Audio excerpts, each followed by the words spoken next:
Assalamualaikum warahmatullahi wabarakatuh. Kembali lagi bersama saya Cika Meliana Rapipa. Di sini saya akan menjelaskan tentang networking model.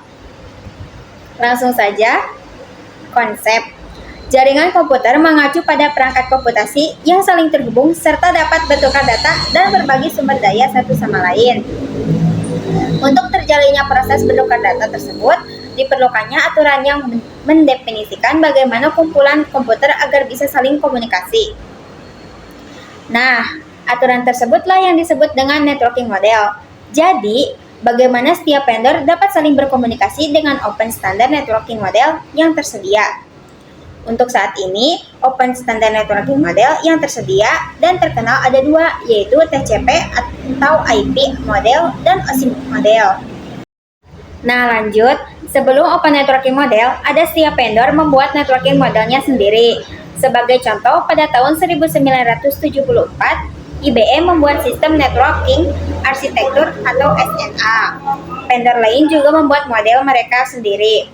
Nah, masalahnya jika di suatu jaringan komputer itu kan terdiri dari beberapa vendor, maka akan kesulitan untuk menghubungkan antar vendor karena mereka semua memiliki networking modelnya sendiri. Lanjut. Setelah open networking model, ada semua vendor mulai menggunakan networking model yang sama. Hal ini memungkinkan perangkat mereka untuk saling berkomunikasi.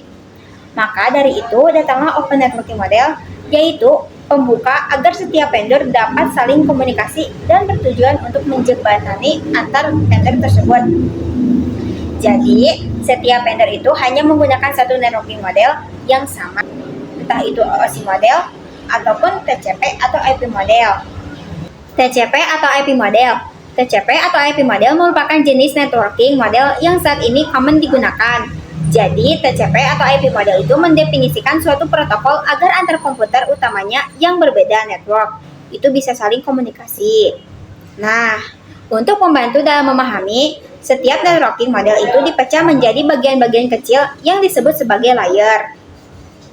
Secara dokumentasi, TCP atau IP model terdiri dari 4 layer. Contohnya, application, transport, internet, dan network access. Namun, penerapan dalam real network, TCP atau IP model lebih mudah untuk dibagi menjadi 5 layer. Contohnya, application, transport, network, data link, dan physical. Lanjut. TCP atau IP application layer. Application layer berfungsi sebagai antarmuka dengan aplikasi, mengatur bagaimana aplikasi dapat mengakses jaringan dan kemudian membuat pesan-pesan berskala.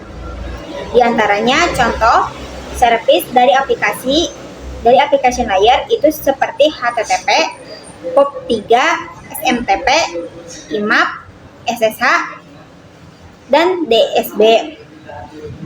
HTTP itu digunakan ketika kita mengakses suatu web server. Nah, ini contohnya yaitu untuk mengaplikasikan application layer ya.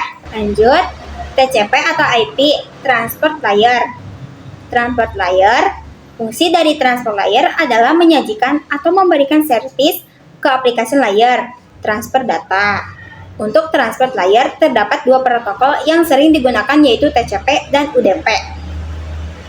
Protokol TCP. TCP digunakan untuk IP karena support error checking.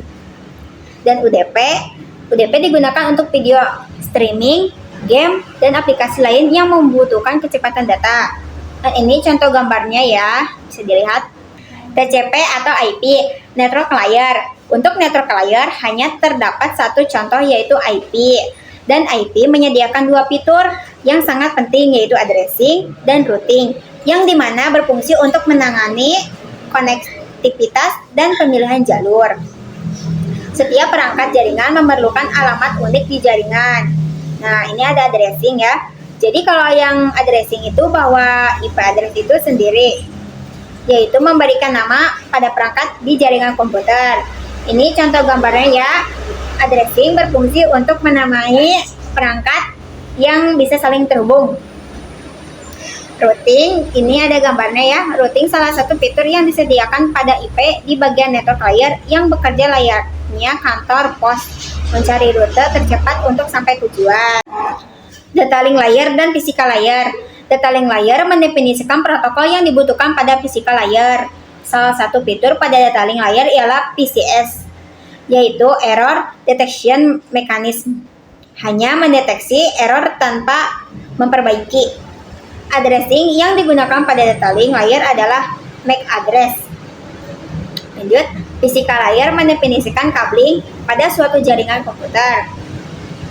Mendefinisikan secara fisik apa yang digunakan untuk menghubungkan antar device. Lanjut ya, ke encapsulation and decapsulation.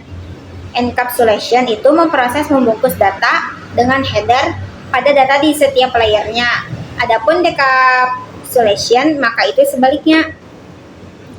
Nah, ini ada gambaran encapsulation, yaitu dari atas ke bawah, dan decapsulation dari bawah ke atas. Nama lain atau pesan, ini contoh nama atau pesan dari encapsulation dan decapsulation. Dan ini contoh cara mengimplementasi encapsulation dan decapsulation. Lanjut, OSI model layer. Ini lower layer berkaitan dengan user interface, data formatting, dan communication session. Terus upper layer berkaitan dengan bagaimana data itu mengalir. Lanjut, OSI model. OSI model untuk saat ini model yang sering digunakan hanya TCP atau IP, karena untuk dari sisi perkembangan protokolnya atau modelnya, TCP/IP lebih dominan dibanding OSI layer. Namun, OSI layer biasa dipelajari karena mudah dipahami. Sebelum networking model ada, setiap vendor membuat atau memiliki networking modelnya masing-masing. Karena setiap vendor memiliki networking model yang berbeda-beda, maka komunikasi antar vendor sulit dilakukan. Jadi, usaha untuk membangun suatu jaringan komputer sangat gede. Banyaknya vendor tadi itu. Bagaimana upaya agar tetap bisa berkomunikasi dengan baik antara vendor satu dengan vendor yang lain. Oleh karena itu, dibuatlah sebuah model atau sebuah standar atau spesifikasi minimum oleh ISO. ISO yaitu International Organization for Standardization pada tahun 1984, yaitu dengan nama OSI atau Open System Interconnection, atau bisa juga disebut OSI 7 layer. Dan ini cara kerja di setiap OSI layernya. Sekian penjelasan dari saya, kurang lebihnya mohon maaf. Wassalamualaikum warahmatullahi wabarakatuh.